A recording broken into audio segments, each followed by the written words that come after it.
अब जिस type of retailer को हम डिस्कस करने लगे हैं वो है अनब्रांडेड रिटेल स्टोर्स। ये वो रिटेल स्टोर्स हैं विच आर सेलिंग ब्रांड और प्रोडक्ट्स जो कि अनब्रांडेड कैटेगरी के अंदर एग्जिस्ट करती हैं, which means they will be selling goods, products और services to the end consumer and these products are normally unbranded. दो तरह की कैटेगरीज एग्जिस्ट करती हैं अनब्रांडेड रिटेल स्टोर के हवाले से, फूड अनब्रांडेड रिटेल स्टोर्स और non food unbranded retail stores. Food retail stores वो हैं जो कि अनब्रांडेड प्रोडक्ट्स जो कि फूड कैटेगरीज के अंदर है वो सेल करते हैं टू द एंड कंज्यूमर। इसी तरीके से अगर हम नॉन फूड कैटेगरी के हवाले से बात करें तो वो तमाम रिटेलर जो कि अनब्रांडेड प्रोडक्ट्स को सेल कर रहे हैं which are non food products to the end consumer, वो कहलाएंगे अनब्रांडेड प्रोडक्ट्स के नॉन फूड रिटेलर। इसी तरीके से जो अनब्रांडेड रिटेल स्टोर्स हैं ये दो तरह के एग्जिस्ट करते हैं, सिंगल स्टोर्स और चेन स्टोर्स यानी कि मल्टीपल स्टोर्स। जब हम सिंगल अनब्रांडेड रिटेल स्टोर्स की बात करते हैं तो पाकिस्तान के कॉन्टेक्स्ट के अंदर स्पेशली और एशियन कॉन्टेक्स्ट में स्पेशली अगर हम बात करें तो आपको बहुत सारे सिंगल रिटेल आउटलेट्स नजर आएंगे, क्योंकि नॉर्मली अनब्रांडेड गुड्स की कैटेगरी के अंदर there are single owners which are selling products and services and having their single outlet available. जब हम चेन रिटेल आउटलेट की बात करें तो यस, अनब्रांडेड कैटेगरीज के अंदर कुछ ऐसे स्टोर्स भी है जो कि एक प्रॉपर मल्टीपल चेन के थ्रू, जो कि एक चेन स्टोर्स के थ्रू सेल कर रहे हैं प्रोडक्ट्स को to the end consumer. Normally अगर हम बात करें तो जब हम इस तरह की प्रोडक्ट कैटेगरीज की बात करें यानी कि अनब्रांडेड प्रोडक्ट कैटेगरीज की बात करें तो ज्यादातर दो तरह के सेगमेंट्स एग्जिस्ट करते हैं, ऑर्गेनाइज सेगमेंट भी और अनऑर्गेनाइज्ड भी।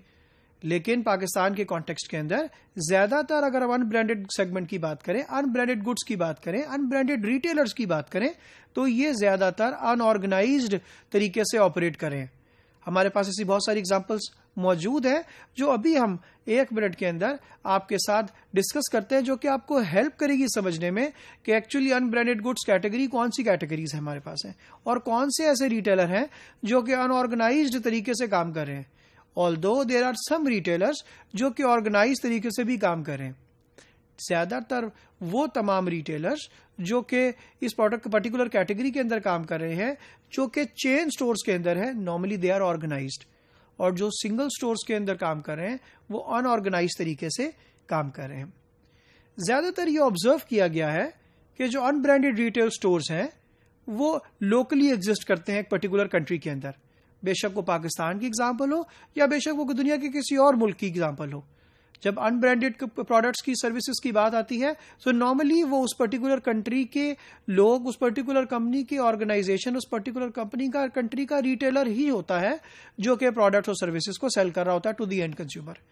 लेकिन there are lot of examples जो कि ग्रो कर रही हैं which is called international examples also, यानी कि देयर आर इंटरनेशनल स्टोर जो कि अनब्रांडेड प्रोडक्ट कैटेगरीज के अंदर भी डील कर रहे हैं। पाकिस्तान के कॉन्टेक्स्ट के अंदर ऐसी थोड़ी एग्जांपल्स नजर आएंगी, लेकिन इंटरनेशनल कॉन्टेक्स्ट के अंदर आपको इसकी काफी सारी एग्जांपल्स नजर आएंगी। मैं आपसे कुछ एग्जांपल्स इसकी शेयर करने के लिए जा रहा हूं। सबसे पहली एग्जांपल आपको एक बुक सेलर की नजर आ रही है।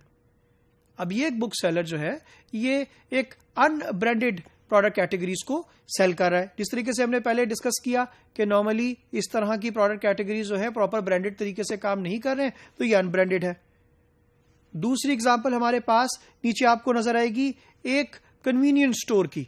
ये वो स्टोर है जो कि नॉर्मली ग्रोसरी प्रोडक्ट्स को सेल कर रहा है to the end consumer, loose products को सेल कर रहा है, लूज पल्सेस को, लूज राइस को, लूज स्पाइसेस को।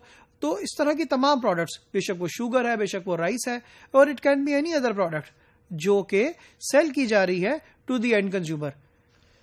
इसी तरीके से मेरे पास दो एग्जांपल्स और हैं। आपको सबसे पहले ऊपर एग्जांपल नजर आ रही है एक फ्रूट सेलर की। So not necessarily it is only the fruit seller, ये एक फ्रूट सेलर भी हो सकता है। पाकिस्तान के कॉन्टेक्स्ट के अंदर आप अगर 1 मिनट के लिए सोचें, अगर थोड़ी देर के लिए सोचें, तो आपको वेजिटेबल सेलर भी नजर आएगा, आपको मीट सेलर भी नजर आएगा, आपको फिश सेलर भी नजर आएगा। इसी तरीके से एग्जांपल नीचे क्लोथिंग एक रिटेलर की है।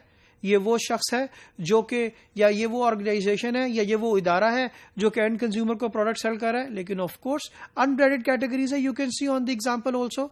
और इस तरह की बेइंतहा एग्जांपल्स हमारे पास, बेशक वो शूज कैटेगरी के अंदर ले लें, बेशक वो क्लोथिंग कैटेगरी के अंदर ले लें, बेशक वो टेक्सटाइल की कैटेगरी के अंदर ले लें, बेशक वो और भी किसी तरह की एग्जांपल ले लें जो कि अनब्रांडेड रिटेल आउटलेट्स हैं। ये वो स्टोर्स हैं जो कि अनब्रांडेड प्रोडक्ट्स को, जिस तरीके से अगर if you want to buy a khussa, तो that khussa will be available on an unbranded retail outlet. If you want to buy let's say an open chappal, it will be normally available on the unbranded product categories. ये बात हमेशा जहन में रखें कि there are some product categories जो कि normally associated होती हैं unbranded product, unbranded retail stores के हवाले से, और मेजॉरिटी ऑफ द कैटेगरीज ऐसी हैं जो कि आपको अनब्रांडेड रिटेल स्टोर्स के ऊपर भी नजर आएंगी और ब्रांडेड रिटेल स्टोर के ऊपर भी नजर आएंगी। तो जब भी आप रिव्यू करें किसी अनब्रांडेड रिटेल स्टोर को, फॉरन एग्जांपल्स अपने सामने लेके आए जो हमने डिस्कस की हैं, और इसके अलावा और एग्जांपल्स, ये आपको हेल्प करेंगी आइडेंटिफाई करने में कि एक पर्टिकुलर स्टोर क्या ब्रांडेड रिटेल स्टोर की कैटेगरी के ऊपर पूरा उतरता है या वो एक अनब्रांडेड रिटेल स्टोर की कैटेगरी के ऊपर पूरा उतरता है।